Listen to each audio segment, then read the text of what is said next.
Bom, esse vídeo é contra os problemas gerais vamos dizer assim, da filosofia de Parmênides. É também vamos dizer assim, digamos que uma amiga minha tenha começado a se aprofundar mais nos estudos de filosofia. Não uma amiga muito amiga, mas uma amiga da qual eu queria ser muito mais amigo, né? Começou a se aventurar mais nos estudos de filosofia e eu lendo hoje o Peritoideon, acho que é assim que se fala, Perideion do Platão, eu lembrei dela. Porque o Perideion, o Parmênides, né?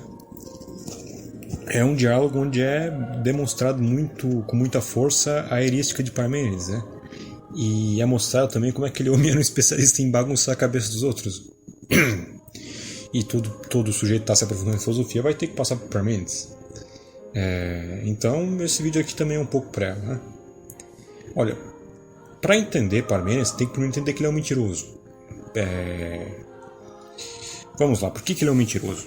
Por quê?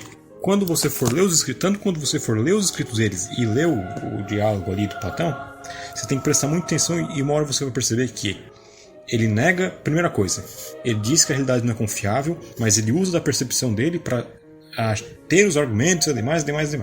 Então aqui ele já se contradiz. Mas é pior ainda do que isso aí. Ele uma hora aceita uma percepção, depois ele nega essa mesma percepção quando é conveniente. E assim fica fazendo. E ele faz todo um contexto argumentativo muito complicado que te faz não conseguir ver isso com muita clareza. Mas se você prestar bem atenção, você vai ver esta claríssima contradição.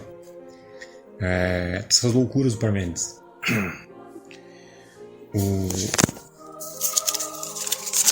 Ademais.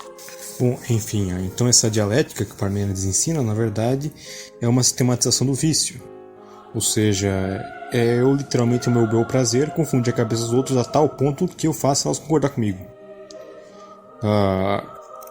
Agora, outro erro então central, enfim, então essa aí é a dialética de Parmênides, é erística o negócio.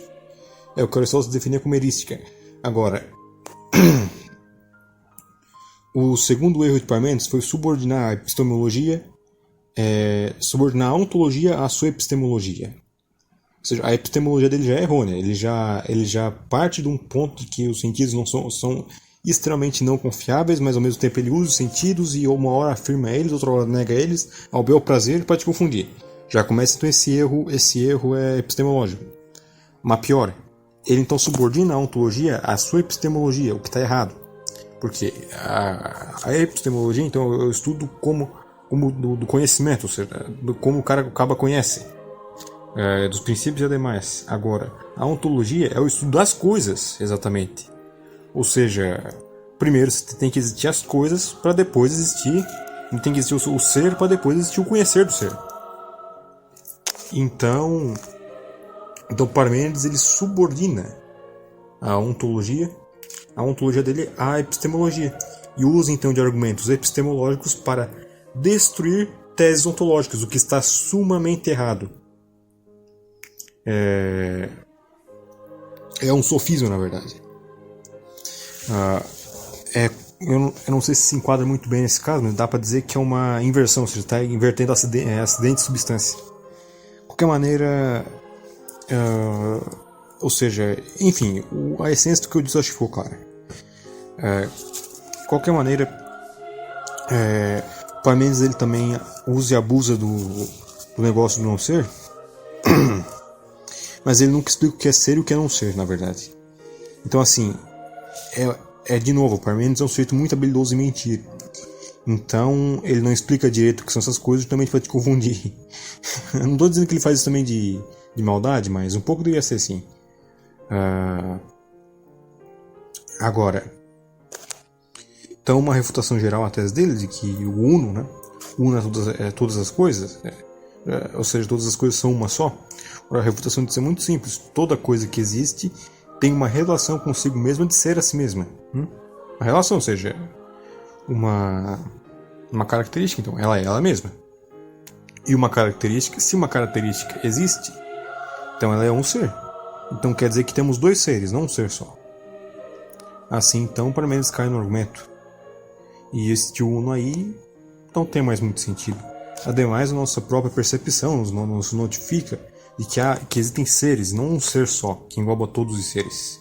E depois, se eu sou a mim mesmo é porque eu não sou outra coisa. Então, se eu sou a mim mesmo, eu tenho que necessariamente existir outra coisa que não seja eu mesmo. Porque senão não seria possível ter essa característica. Dito de outra forma. Ou seja, o uno do Parmênides, o um ser só, é realmente ridículo. Então, assim... agora, não desprezando também todo o esforço ontológico que o Parmênides fez, porque, assim, o Parmênides ele errou em afirmar que todas as coisas eram ser e em fazer essas técnicas mentirosas dele, mas no que tange não vou dizer argumentativamente, mas no que tange a imutabilidade do ser, a completude do ser e o fato de ele não ser um ato, né?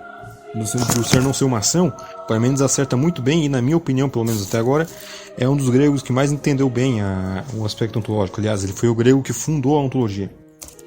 Mas assim, ele fundou a ontologia e já fez merda. Mas ainda assim, ele conseguiu ser genial nesse sentido. Porque assim, se você for ler Platão, Aristóteles, todos eles são multiplicistas no ser. Nenhum deles defende a imutabilidade do ser. Tanto Platão quanto Aristóteles. Aristóteles faz isso de uma forma muito mais sutil. Platão faz isso de uma forma muito explícita. De qualquer maneira, esse foi o vídeo. Obrigado por assistir e é isso. Até mais.